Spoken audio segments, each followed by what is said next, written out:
Welcome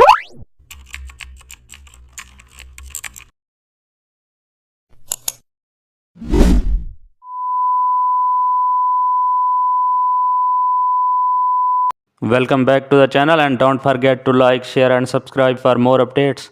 Today we are diving into an exciting tutorial how to create a minimal portfolio layout in Photoshop.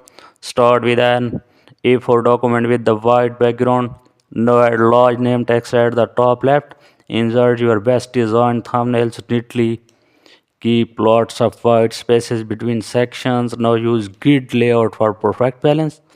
Note small captions or project titles. Insert social media links and website below. Use paragraph styles for uniformity. Apply subtle gray tones for premium feel.